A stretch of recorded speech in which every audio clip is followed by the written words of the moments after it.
Imagine two people who both claim to have a net worth of $1 million. On paper, they appear financially identical, and in many conversations, they would be treated as equally wealthy.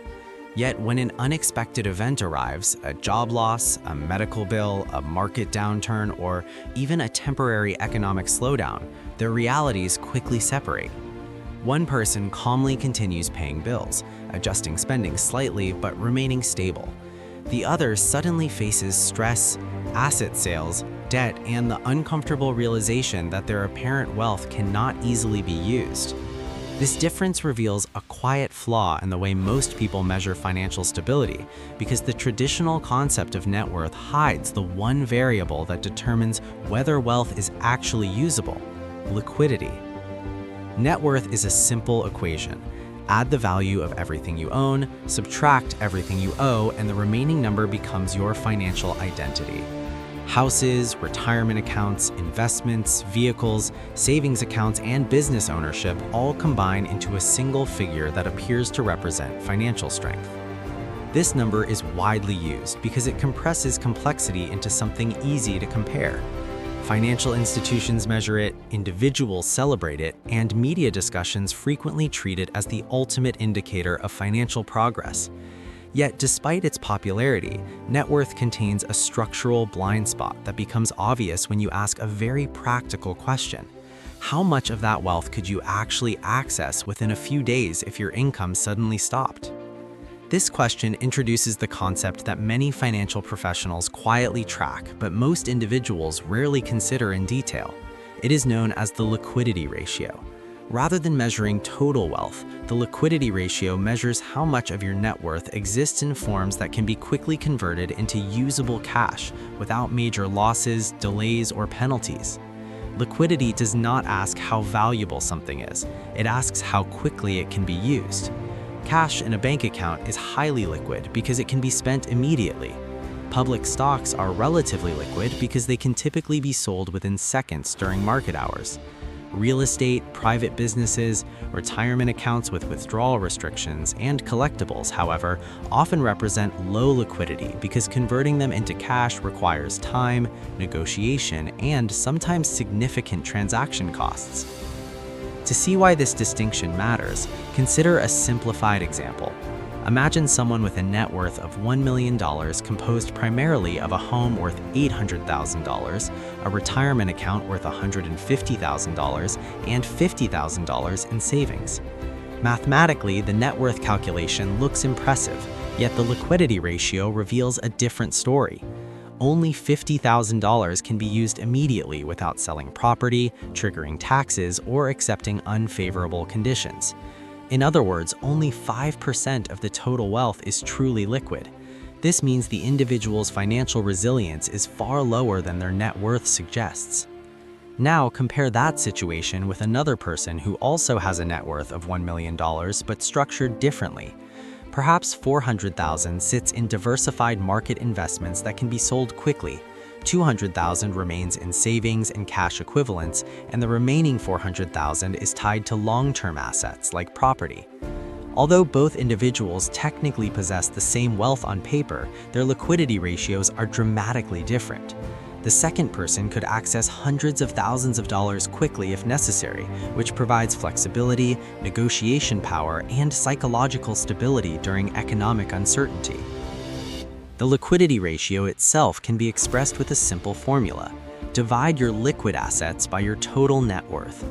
The result is a percentage representing how much of your financial position can realistically respond to short-term needs. A 5% ratio means most wealth is locked inside long-term structures.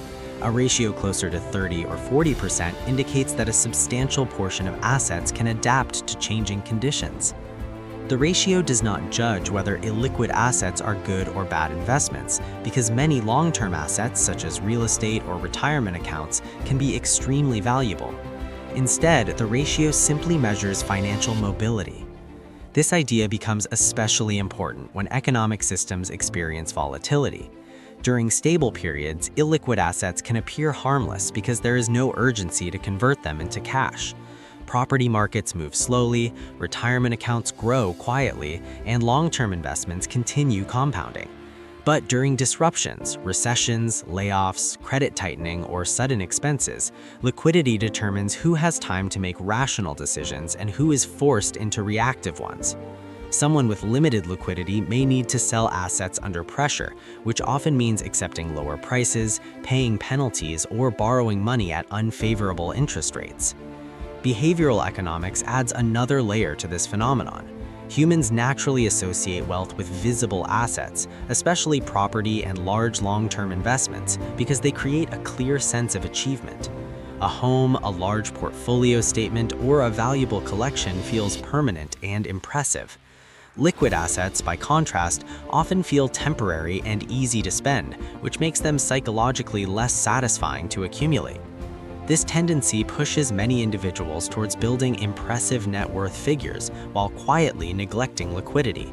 The result is a financial structure that looks strong externally but behaves rigidly when stress appears. Historically, liquidity has played a critical role during financial crises. During the early stages of economic contractions, assets like real estate or private investments often decline in value precisely when people attempt to sell them. Buyers become cautious, credit becomes restricted, and transactions slow down. Individuals who rely heavily on illiquid assets suddenly discover that selling quickly may require accepting steep discounts. Meanwhile, those with higher liquidity are able to wait, negotiate, or even take advantage of opportunities that appear during downturns. The difference does not necessarily reflect intelligence or risk tolerance. It reflects the structure of assets. From a systemic perspective, liquidity functions almost like a financial shock absorber. Just as mechanical systems require flexibility to absorb stress without breaking, personal financial systems require liquid components to handle uncertainty without forcing drastic action. Without this buffer, even individuals with large net worth figures can experience financial instability if their wealth cannot be accessed at the right moment. This explains why financial planners often separate the idea of wealth from the idea of resilience. Wealth measures long-term accumulation, but liquidity measures short-term adaptability. Tracking a liquidity ratio can therefore change how people interpret their financial progress. Instead of focusing exclusively on the size of total assets, the question shifts towards structure. Two portfolios of identical value may behave completely differently depending on how easily the assets inside them can move. Liquidity introduces a time dimension to wealth analysis, asking not only how much value exists, but how quickly that value can respond when circumstances change. When individuals begin viewing their finances through this lens, an interesting psychological shift often occurs. Net worth remains important because it represents the long-term outcome of saving, investing, and asset ownership. However, liquidity becomes the stabilizing layer that determines whether that wealth can support real-world decisions. It allows time for strategic thinking instead of forced reactions, and it reduces the risk that temporary events will permanently damage long-term financial plans. This does not mean the goal is to maximize liquidity indefinitely. Excessive liquidity can reduce long-term growth because some of the most productive assets are naturally illiquid. Instead, the liquidity ratio simply highlights balance. A financial structure that combines long-term growth assets with sufficient liquid reserves tends to behave more predictably across economic cycles.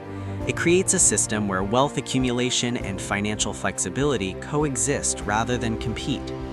In this sense, the phrase "your net worth is a lie" is not meant literally, but conceptually. Net worth is not false, it is simply incomplete. It tells you how large your financial structure is, but not how flexible it is. The liquidity ratio fills that missing dimension by measuring how quickly wealth can transform into action when circumstances demand it. When both numbers are observed together, the picture of financial reality becomes far clearer, revealing not only how much wealth exists, but also how effectively that wealth can function in the real world.